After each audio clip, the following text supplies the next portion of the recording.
Good afternoon, everyone, and thank you for joining us. My name is Chris Asplin, and I am the Executive Director at the National Criminal Justice Association.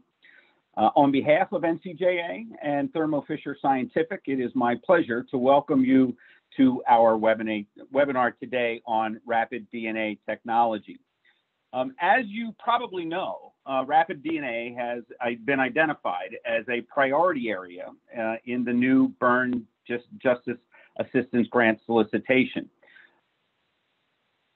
Before we get started, though, I want to before I get started and turn over to our expert panel, a couple of logistical items. First of all, we will be recording today's session. The recording and the slides from the session will be emailed to everyone who registered for the session and as well as posted on the NCJA website. All of the attendees on the webinar are muted to reduce background noise. If you have questions, and we hope that you do, we encourage you to submit them using the question and answer box at the bottom of your screen.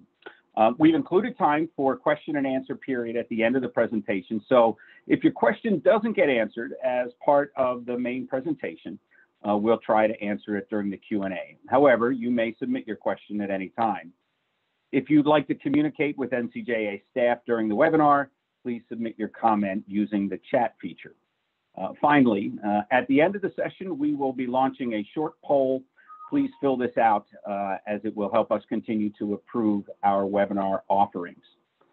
But before I introduce our first speaker, by way of full transparency, I would like to say that many of the folks on the webinar today, and particularly behind the scenes at Thermo Fisher, are former colleagues of mine. In that prior to my life at NCJA, my kind of mission in my criminal justice career was the integration of DNA technology into the criminal justice system, both here and abroad. And the reason that that was such an important mission was because not only did DNA technology really empower law enforcement to identify perpetrators more quickly, but in doing so in a very equitable manner, DNA also allowed us to exonerate the innocent much more quickly. Individuals who might otherwise get caught up in an investigation, inappropriately so or incorrectly so, would no longer be caught up in that investigation if we could use DNA quickly enough to solve crimes. And that's really what rapid DNA does.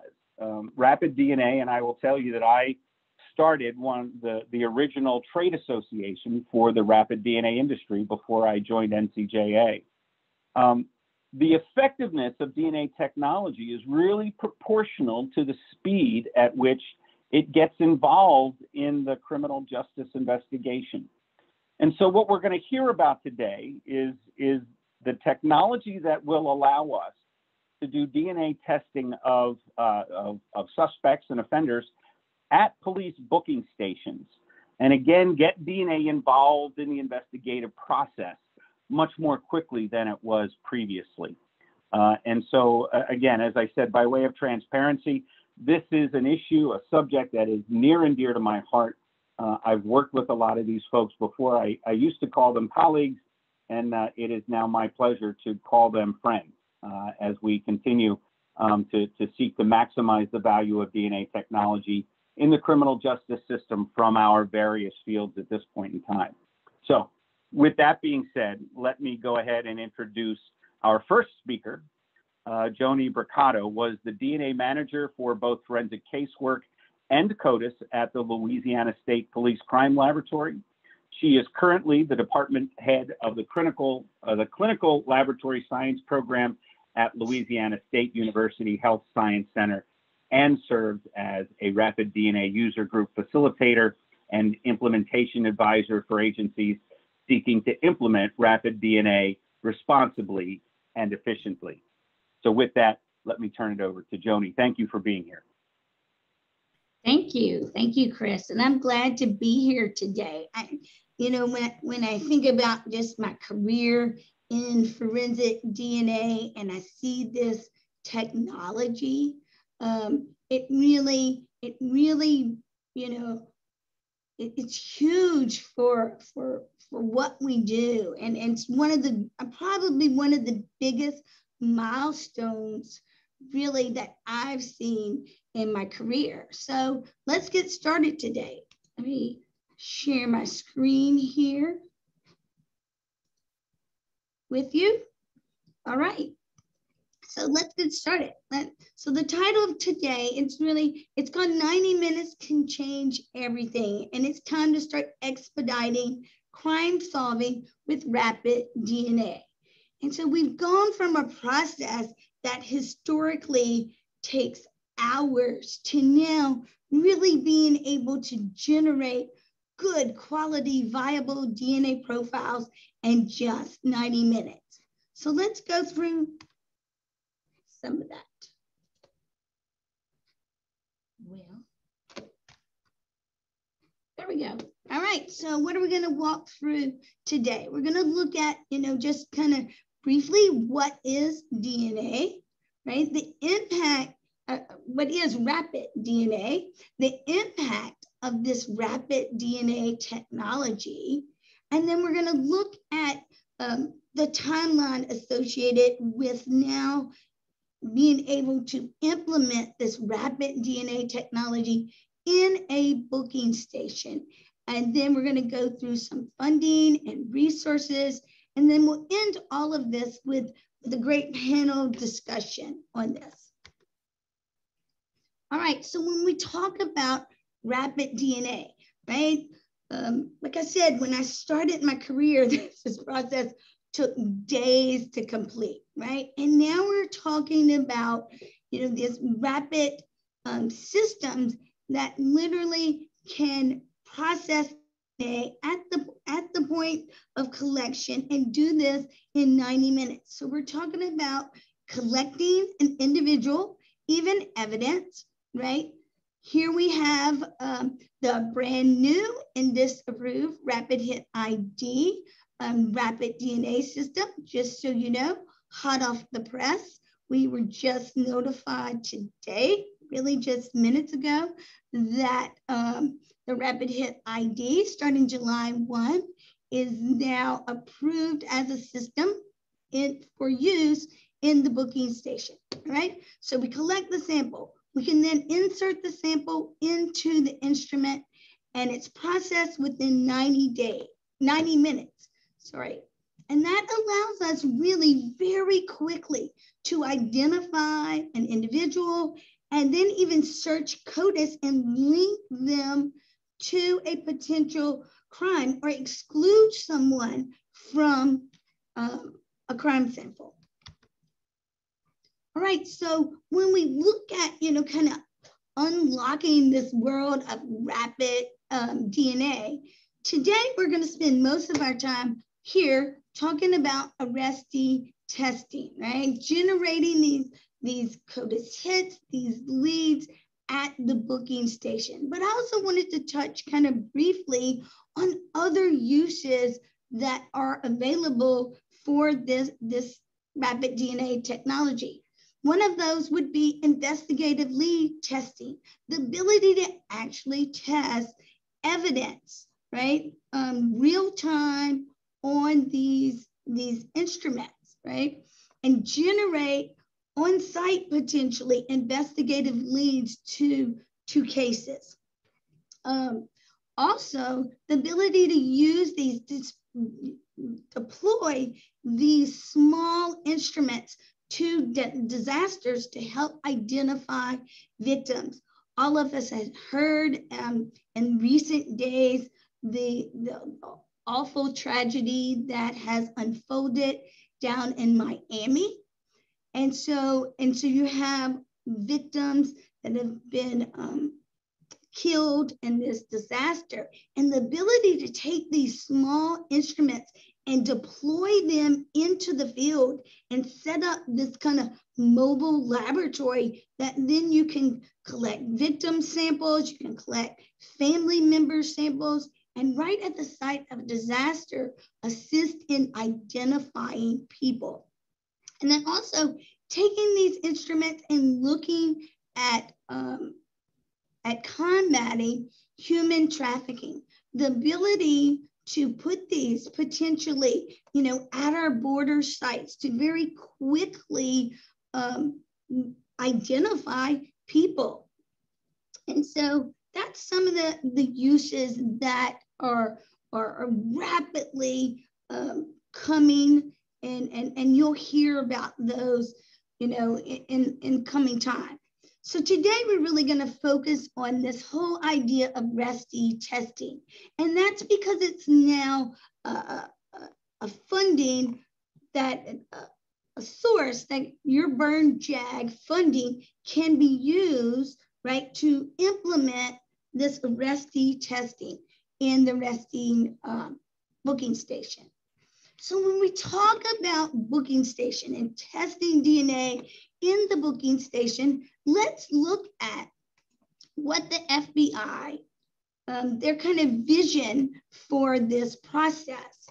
And so when we're talking about this, what we're talking about is at the booking station, being able to actually swab an individual that is being arrested for a qualifying offense. So we'll take that cotton swab, and then we can actually, at the booking station, insert that swab into our rapid DNA instrument.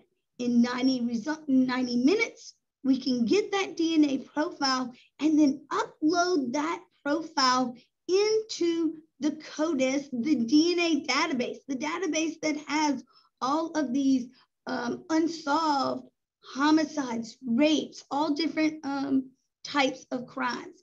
And so very quickly be able to search that profile against that database and generate an investigative lead. This is really, really important because this allows us to not release that individual from custody, right? We're going to keep that individual from custody. The system is going to have the ability to then generate notifications, right? So it's going to notify back to that booking station that this hit to this individual that you just swabbed has occurred. It's also going to notify the investigating agency that this hit has occurred, so that they then can contact that booking station and begin to investigate that case. All right, so what is the impact of having this rapid DNA technology in the booking station? So this is a case that I was very involved with during my tenure at Louisiana State Police Crime Lab. In December of 2016, there was a very violent rape of a female. She was jogging along the Mississippi River, and a man grabbed her from behind, drug her down the levee, and beat her and raped her. At that time, we very quickly expedited the evidence, developed a male profile, put it into CODIS, and no hit occurred. Then again, some 2 years later, another female victim is attacked around the same area. Once again, another profile is developed. It matches the original profile, but still no CODIS hit, no identification of who this profile belongs to. And then finally, in a domestic violence case, an individual punches his pregnant girlfriend and he is arrested. So Henderson is arrested in October of 2019 of a domestic violence case. He is, during his arrest, his DNA is collected, and then he is subsequently released from jail. Now you'll notice that there is approximately a 2-month delay. You know, this sample has to be sent to the state crime lab, processed at the state crime lab. And in the meantime, Henderson leaves Louisiana. So in December of 2019, there is a CODIS hit, a CODIS match between Henderson's DNA and this jogger, right? And so this really illustrates the importance of doing this testing on site, right? He could have not been released. We should have known in October when he was swabbed that he matched these two individuals. Here's another story, another case, really. And it's really a case out of Ohio where there's an agency that looked at overdue DNA samples. And once they started diving into it, they came across case after case. So here we have a 1997 rate of a female, and it's an unknown profile. But when we look back on the case, what we see is the perpetrator was actually arrested in 2012, but no sample was collected. He was arrested again in 2015. No sample was collected. And it wasn't until 2017 that this individual was identified as should have had DNA in the system and did not. His DNA was collected and these cases were solved.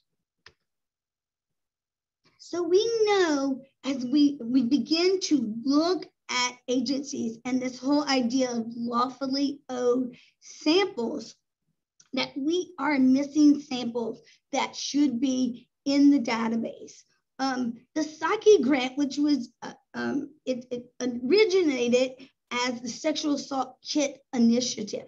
In 2016, a section was added to that to really explore this collection of lawfully owed samples, to go in, do a census of who's been arrested and should be in the database versus who is in the database and where are these gaps, and then go after these samples that should be in the database.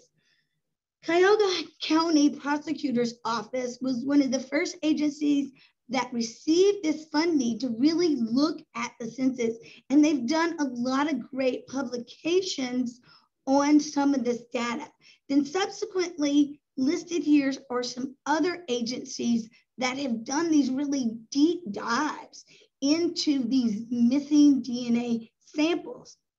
And just from looking at the data of just some of these agencies that have done this, already we can see that there's over 100,000 samples that we know have been identified that should be in the database, but they're not.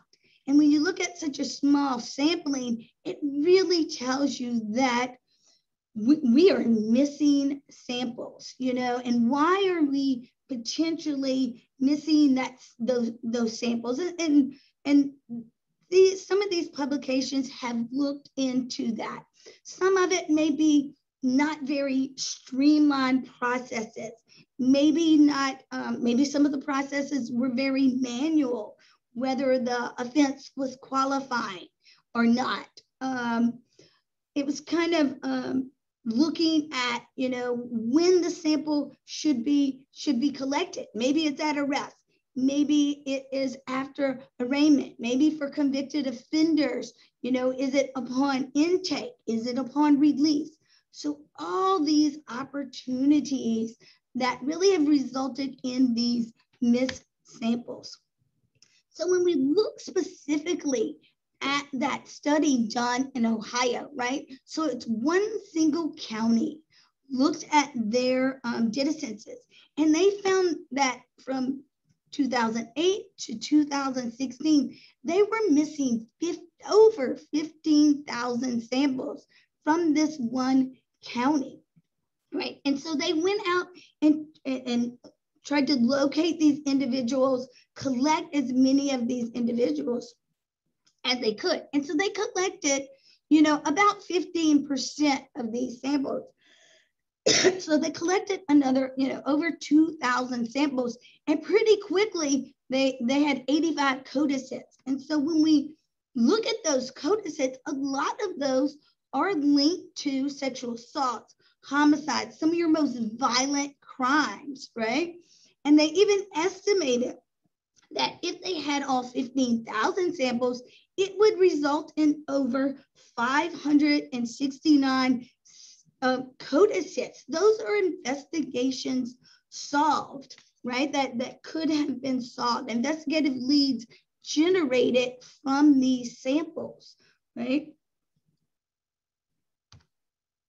And so when we look at, here's another case out of Ohio, that why is it important, right, to get this sample into the database as early as possible. This was a horrific case that came out of Ohio, and it was Anthony Soil was his name. But when he was finally arrested late in 2011, what was found was that he actually had like 10 victims, 10 dead bodies were found in his home. But when we look at the history really of this case, each one of these markers here in brown really represents either a homicide or a sexual assault. And then these X marks represents times that he was in police custody, and he ends up being released with no DNA collected and put into that database.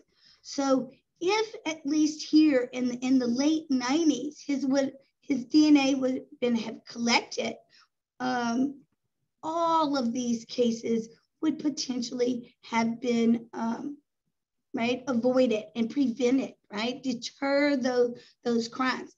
During this time period, he was actually serving, I believe it was a 15-year sentence. And upon release, his DNA was not collected. So it's just an example of why it is so important to collect these samples. Also, when we look at the homicide rates, right, the rise in homicides, we're looking at this rise in violent crime, these exponential rises in homicide. You know, we saw that in 2020, it was an average increase of almost 40% increase in homicides. And 2021 is right on the heels of another increase. We're seeing yet again another 20% increase. And so it's important that we make sure that these first-time violent offenders, that we're collecting their DNA and getting their DNA in the database. And it's shown just the mere collection and processing of that DNA really results in a dramatically lower recidivism, higher employment, and increase in their education. So when we look specifically here, like at homicide, Houston, they have too, struggled with their violent crime, with their homicide rate, and they have come out and said rapid DNA is really a tool that they're going to utilize to help fight this crisis. They've come out and said that Peter Stout, gave this quote here, but really what he said was he realizes that every minute counts in these investigations. And, two things, right? Providing a scientifically sound result quickly is important. And it's important that we catch the right suspect, right? We want to exonerate people that we're looking at as quickly as possible and include the right suspect as quickly as possible. Right, so when we look at this arrestee testing in the booking station, what are some of the benefits? So we've talked about, right, the ability to get these results in 90 minutes versus weeks, months. This tool is really cost-effective and scalable, right? And is really an efficient crime-fighting tool. It is objective in the identification and the elimination of individuals. As we look at these processes, it's really a great opportunity for us to improve the tracking and the collection and the compliance in submission of these DNA samples so that we can make sure they're entering the database. And then also the ability to test it so quickly while a suspect is in custody. So what impact does that have? You know, there was a study that showed that every profile that was added to the database really resulted in a cost savings of around $1,000 up to $19,000 per profile entered. You know, and this is looking at, you know, kind of the holistic impact of these samples and the crimes that would occur after that. But we know that these DNA collections are a deterrent, and therefore they can prevent future crimes. It also plays into law enforcement safety and manpower.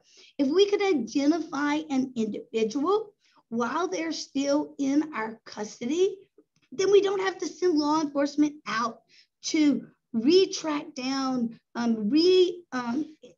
find this individual. It also has the ability to reduce sample caseload on our crime labs. Our crime labs are very taxed with huge loads. I also added here that, you know, it guards against some of the racial biasing, right? And so we want to make sure, once again, that we get the correct identification, the correct exonerations. And then finally, I don't want to forget, right, closure for our victims and family. And the sooner we can do that, the better for those victims and their families. All right, so why rapid DNA now? And so when we look back at rapid DNA, what we'll see is that initially there were some changes in federal law that had to occur to allow for this rapid DNA technology. That then was followed by software modifications that needed to occur in this DNA databasing software. In 2019, the FBI performed pilot testing in booking stations with 5 key states. They were Arizona, Florida, California, Texas, and Louisiana. In 2020, we know what happened in 2020, right? But in 2020, right, there was development and release of really the standards and procedures, right? The policies and procedures. What do we have to follow in order to implement that? Which then brings us to 2021. We now have approved systems. We now have kind of the rule books that we need to follow to do this, which then brings us to, you know, how do we begin to implement these into booking stations? And so when we look at our booking stations, you know, what we need to look at is, you know, what is our process currently? When an individual is booked, they are oftentimes fingerprinted at these kind of live scan booking process. So what we want to do is look at that booking process, and we need to upgrade it and integrate the DNA collections straight into these systems. These systems will then allow us to, you know, verify fingerprints very quickly, verify biographical data really quickly, generate a state identification number on these individuals, and then incorporate that DNA process into this software and into this process. Louisiana has done this process. They have integrated into this APHIS booking station and modified their software to allow for these DNA collections straight into these booking stations. So I always tell people, it is very rare for an individual to get arrested, to get booked, to be convicted, to be brought into a jail, and their fingerprints not be collected, right? We've got to embed the DNA collection process into our workflows the same way, right? We don't miss fingerprints. We shouldn't be missing these old DNA samples.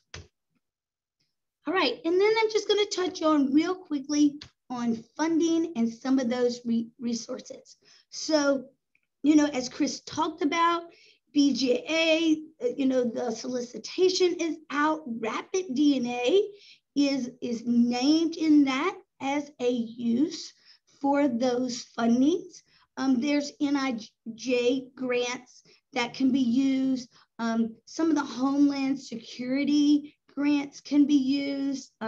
There's now federal earmarks are kind of back and open to rapid DNA projects. And then the final thing is that, as a criminal justice entity, we need to be openly talking about our state and local governments about this technology, educating people on this technology, and beginning to fund these kind of projects. On our panel discussion, I have listed here Lisa Hurst at the bottom. She is a great source, and she'll be talking to you about some of these funding opportunities. She's a great resource to reach out to in assistance with these kind of funding. All right, and now that really brings us to our panelist discussion.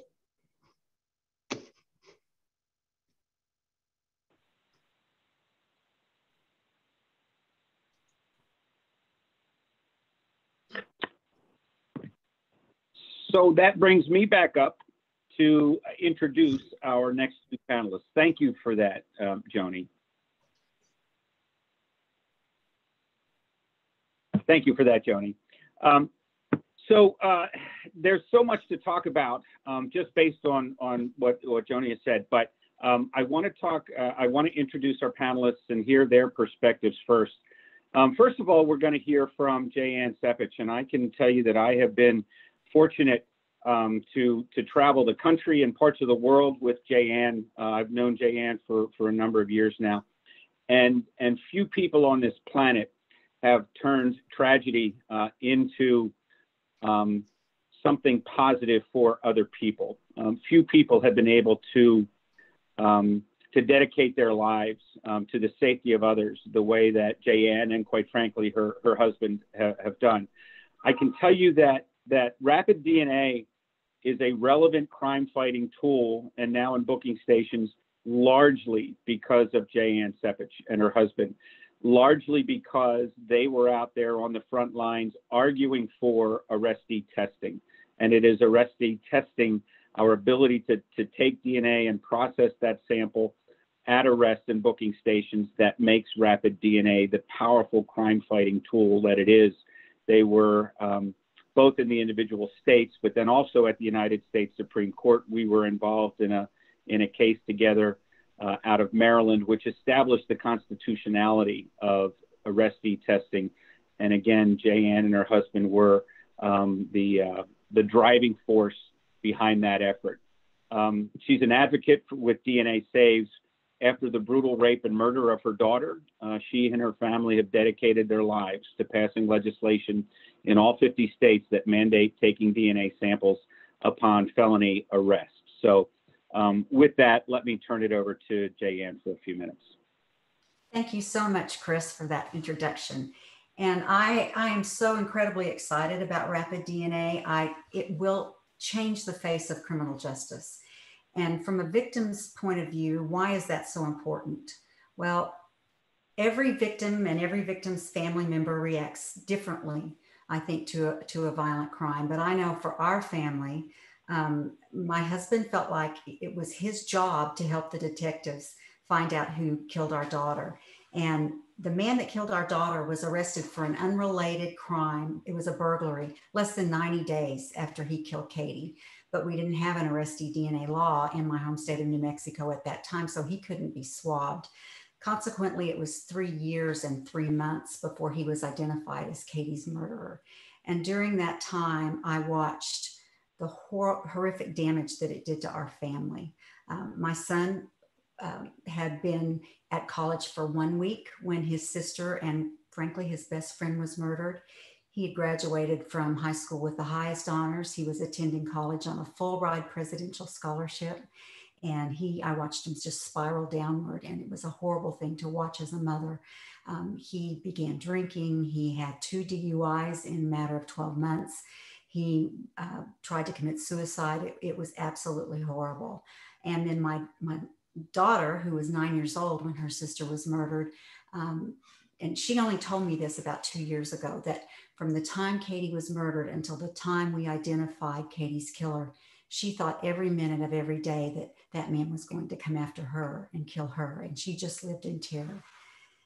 I know a lot of rape victims that live in fear and terror until their rapist is identified. And to have this rapid DNA technology that can identify someone right while they are in custody after being arrested for a felony, they're there. We know, we have that information. They're not going to be released on bond or bail. It's just an incredible tool that we'll be able to use. And I've never been so excited about anything. So just from a victim standpoint, this will make such a difference in the world. And most importantly, prevent those other crimes from happening. Most importantly, when we identify those horrific perpetrators and get them off the street, they can't continue to harm others. And that is so incredibly important. So that's about what I have to say. Thank you. Thank you, Jayanne. Her organization, DNA Saves, was the primary funder behind one of the significant briefs that was submitted in the case out of Maryland, which went before the Supreme Court. And one of the more special moments in my career was going to the United States Supreme Court with Jayanne and watching the argument in that case that ultimately we won.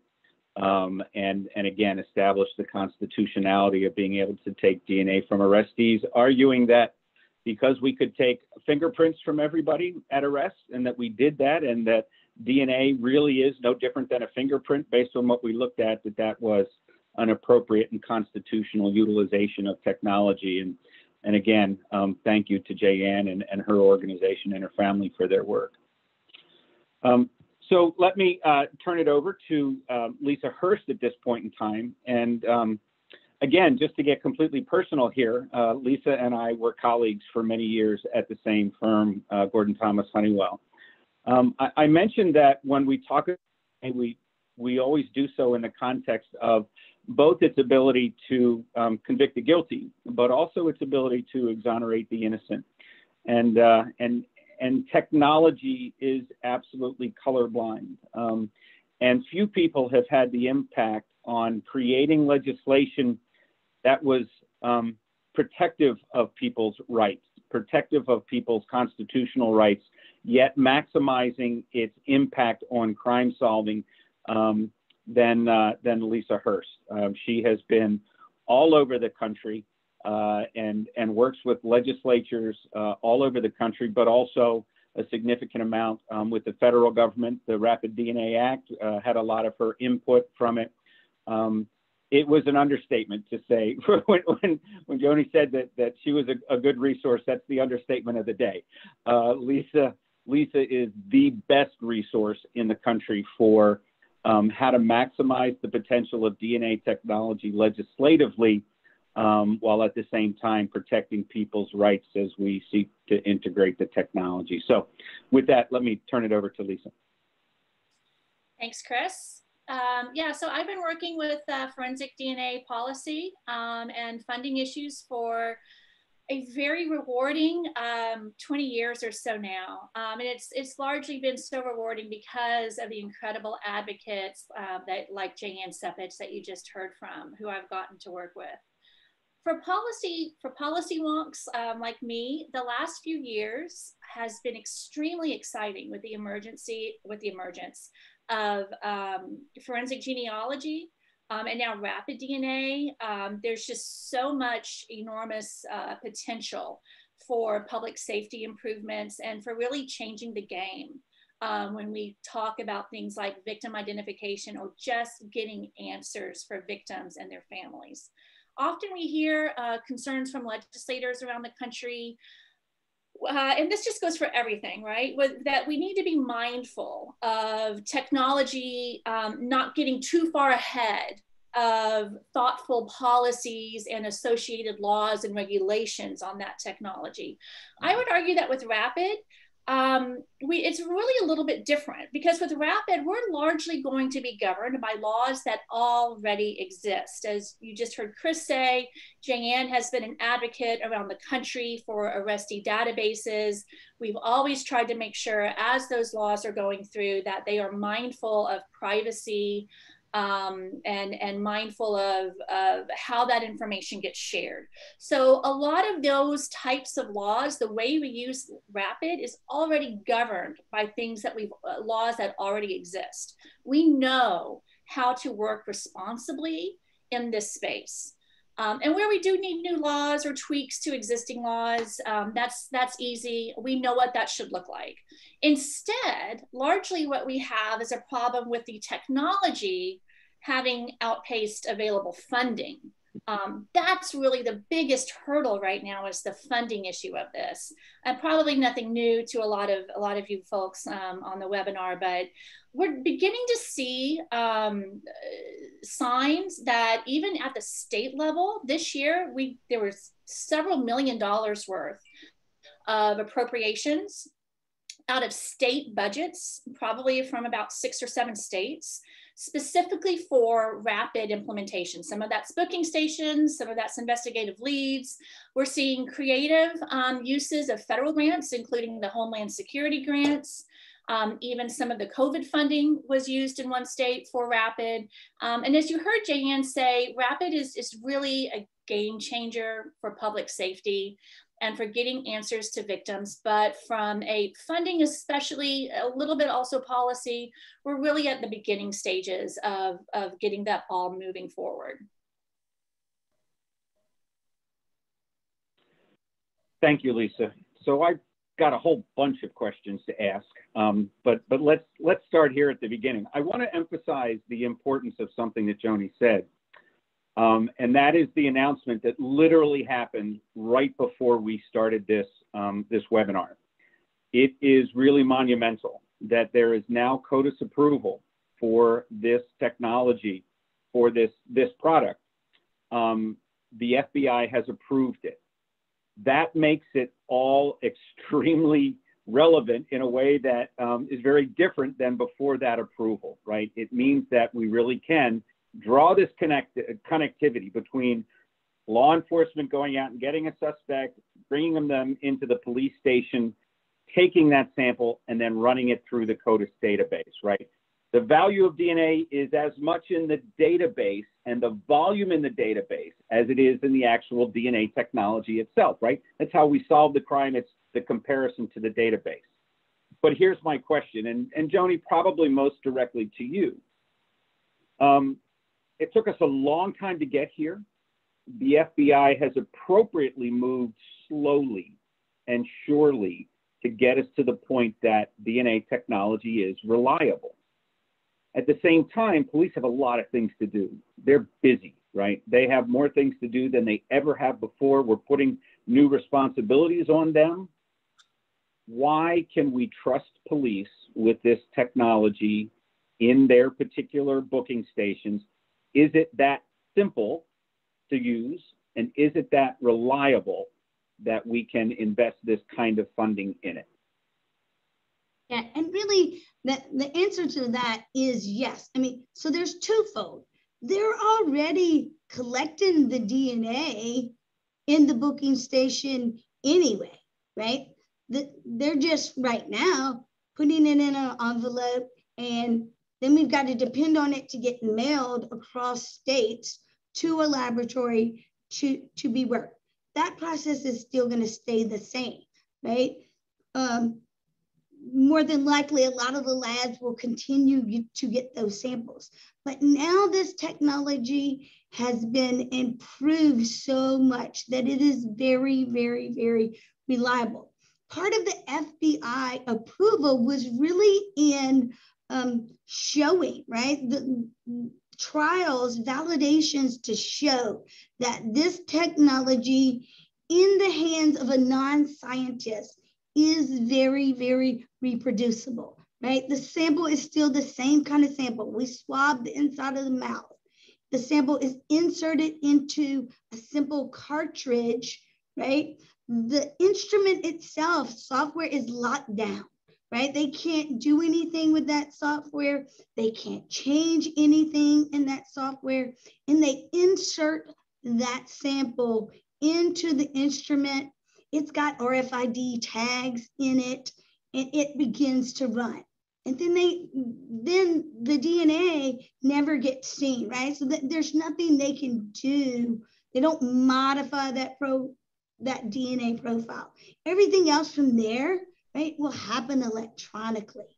So it is a very, very robust, and the system is very locked down. And for arresting stations. What would happen, Jenny? Let's say that for some reason we got a sample that was contaminated for some reason. Let's say there was, more than one DNA profile on a particular swab that officer put in the cartridge. What happens?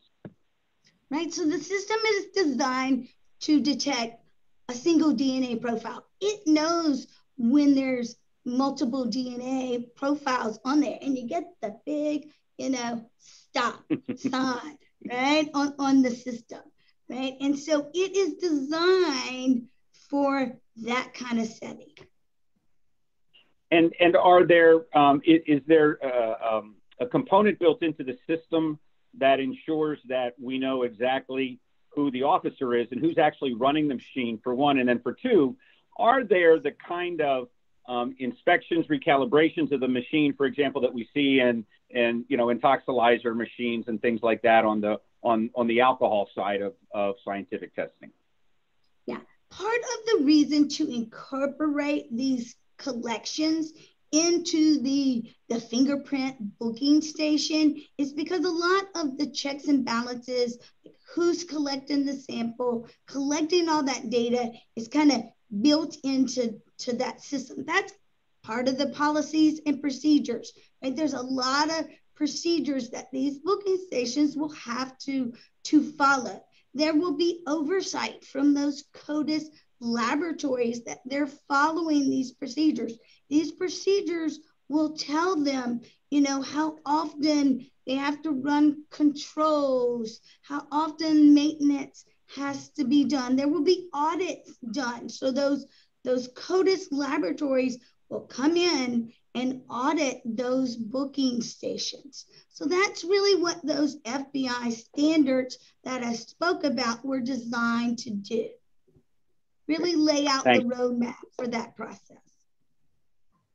Thank you, Joni. So we'll take one of the questions that's been asked in the Q&A section, and this obviously goes to Lisa and to Jayanne.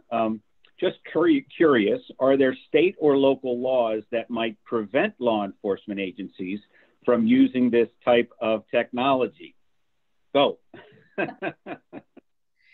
Well, not to be coy, but the answer is yes and no, maybe.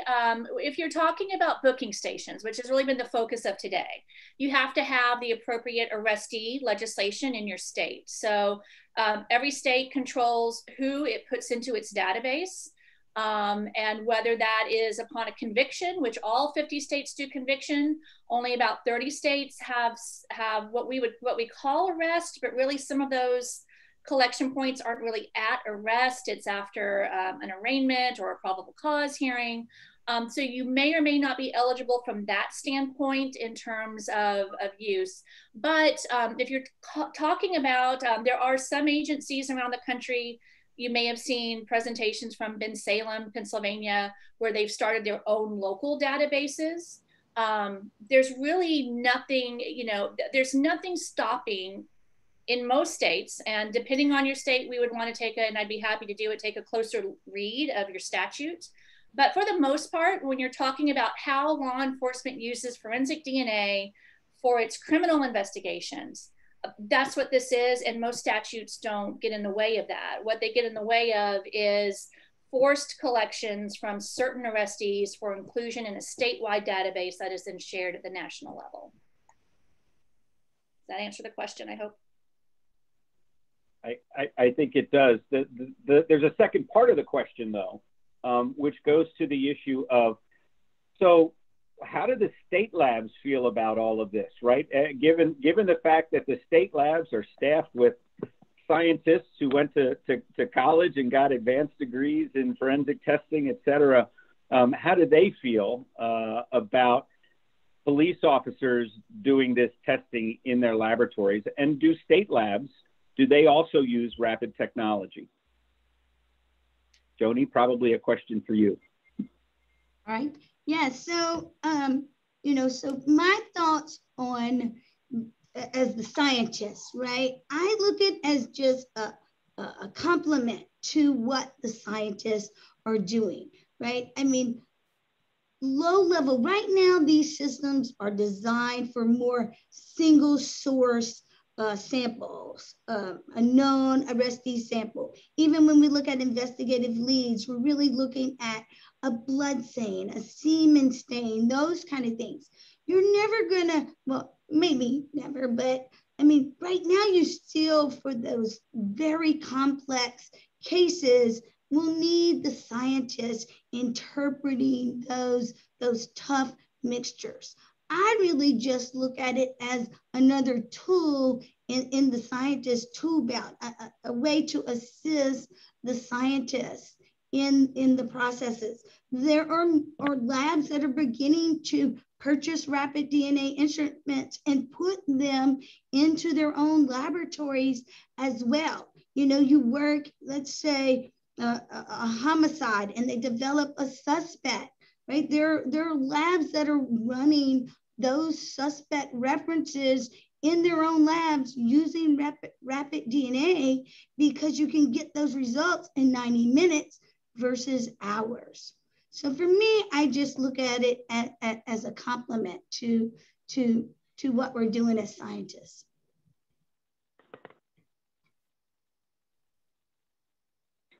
So I think this all kind of leads to a broader issue, and I'll call this not just an issue, but a genuine problem. And Joni, you spent a fair amount of time on it in your presentation, but I'd like to dive into it a little bit more. And that's the issue of the ODE sample. What is unique to the dynamic of solving crime through DNA, and particularly through the DNA database, is that when we do so, we then have the opportunity to look backwards, right? Once we have a person's DNA and we know what that profile looks like, we have the opportunity to look backwards and then to realize all the other cases in which that DNA profile was found, and all those other opportunities that we had to solve that case, and we just didn't. And there are a lot of reasons as to why we didn't. The law didn't allow us to, right? The technology wasn't available to us. The funding wasn't available to us, right? But now those things are all changing. So maybe you can talk a little bit to the issue more broadly of, where do we find those ODE samples? What kind of examples are there where samples pile up, right? Probation, parole, convicted, arrested, all that stuff. What's that broader dynamic look like? So I'm not exactly sure what exactly, what I have seen, specifically in Louisiana was, more than, you'd see some piling up, but for us, our processes weren't airtight, right? There were ways for those samples the system would flag them to take the sample, but they could move on with the booking process and not collect the sample. So it was just kind of pushed aside. And then there weren't good reporting systems in place to make sure that those samples were collected or they weren't collected. So for me personally in Louisiana, that was the thing that I saw. I saw, like you talked about, so many times where we were working on a case with law enforcement, and we got an unknown profile. We put it into CODIS. We searched it, no hit, right? Then law enforcement would develop a suspect, potentially. And they would call and say, is he in CODIS?